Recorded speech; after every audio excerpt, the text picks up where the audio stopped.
Hi friends, आज हम आपके लिए लेकर आए हैं एक डरावनी कहानी। रूम नंबर 13, जहां मौत का आया बुलावा।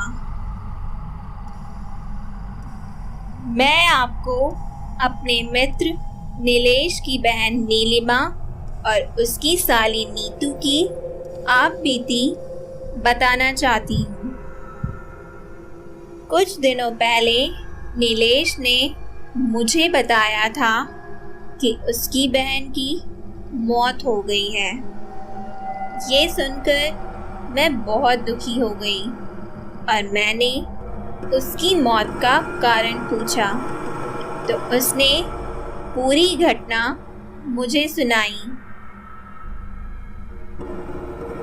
कुछ दिनों पहले नीलेश उसकी बहन नीलिमा और साली नीतू के साथ कहीं घूमने गया था। नीलेश की बहन और नीतू दोनों बहुत अच्छी दोस्त थीं। लौटते वक्त काफी रात हो गई थी। रास्ते में उसकी बहन की तबीयत खराब हो गई थी। उसे काफी ठंड लग रही थी।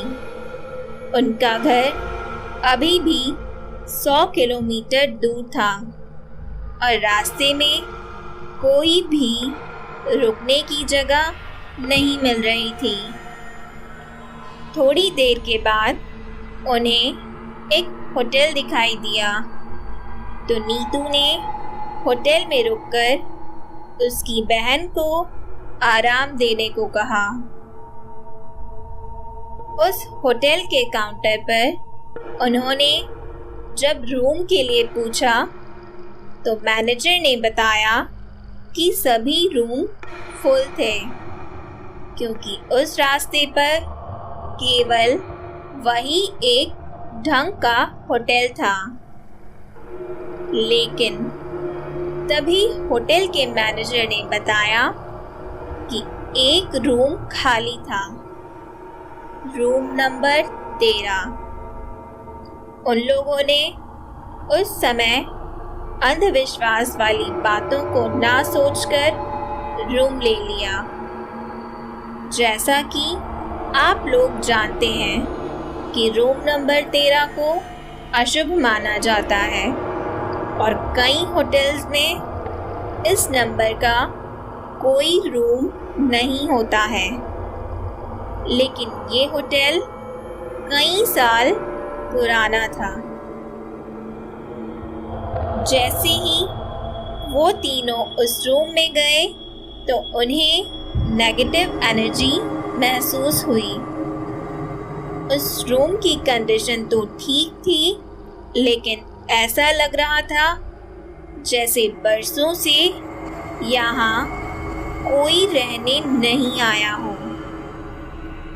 उन्होंने कुछ ज़्यादा नहीं सोचा। अब नीलेश अपनी बहन नीलिमा के लिए काउंटर से पेन किलर लेने गया। काउंटर से टैबलेट लेकर जैसे ही वो रूम में आया तो देखा कि उसकी बहन बालकनी में खड़ी बातें कर रही थी। नीलेश ने सोचा नीतू और नीलिमा दोनों बालकनी में बातें कर रही हैं।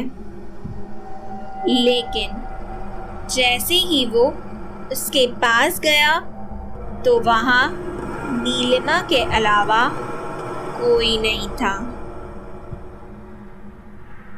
नीलेश ने उसकी बहन से पूछा कि तुम किससे बातें कर रही थी?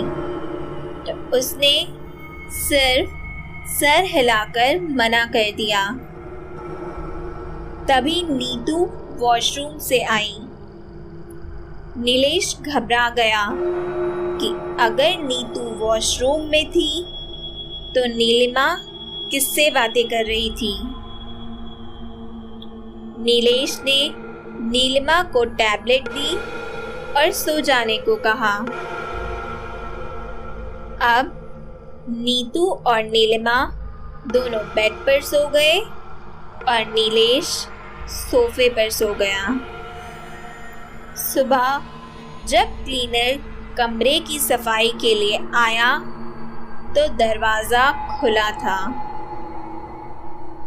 और वो जब अंदर आया तो देखा कि कमरे में खून ही खून था और नीलिमा मर चुकी थी।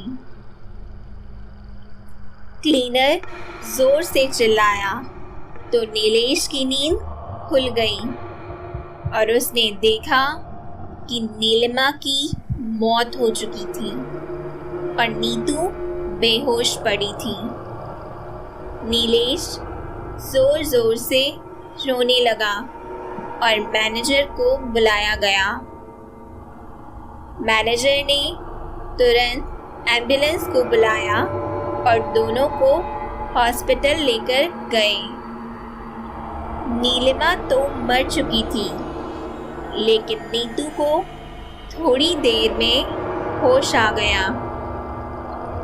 जैसे ही नीतू को होश आया तो उसके पीछे नीलिमा की आत्मा थी जो उससे बोल रही थी, तूने मुझे मार दिया।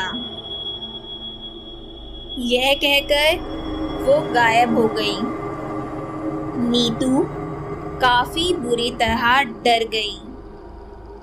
अब नीलेश ने नीतू से सारी घटना पूछी तो उसने बताया कि रात को जब मैं पानी पीने उठी तो देखा नीलिमा फिर से बालकनी में बैठी थी और कुछ बड़बड़ा रही थी और मैं जैसे उसके पास गई और उससे पूछा कि वो यहाँ क्या कर रही है तो उसने मुझे जोर से धक्का दिया और मेरा सर दीवार से टकरा गया और मैं बेहोश हो गई। इसके अलावा मुझे कुछ याद नहीं है। जैसे ही नीतू हॉस्पिटल से छूटी तो वो नीलेश के साथ उस होटल में गई और उसने काउंटर पर मैनेजर से बात करने को कहा तो उसने बताया कि आपकी घटना के दूसरे दिन मैनेजर की मौत हो गई। वो दोनों शॉक हो गए। उन्होंने क्लीनर से माजरा समझने की कोशिश की तो उसने बताया कि आप जिस रूम में रुके थे वो प्रेत बाधित था और रात में वहाँ कोई नहीं रुकता, लेकिन मैनेजर ने पैसों के चक्कर में रूम आपको दे दिया। इस रूम में पहले भी 2 मौतें हो चुकी हैं। अब सारी बात नीलेश को समझ में आई। इस घटना के बाद नीलेश काफी सदमे में चला गया और कभी किसी होटल में नहीं रुका। तो मित्रों, आपको ये कहानी कैसी लगी? कमेंट्स के ज़रिए हमें ज़रूर बताइएगा। हम फिर से मिलेंगे एक नई और दिलचस्प कहानी के साथ। तब तक के लिए नमस्कार।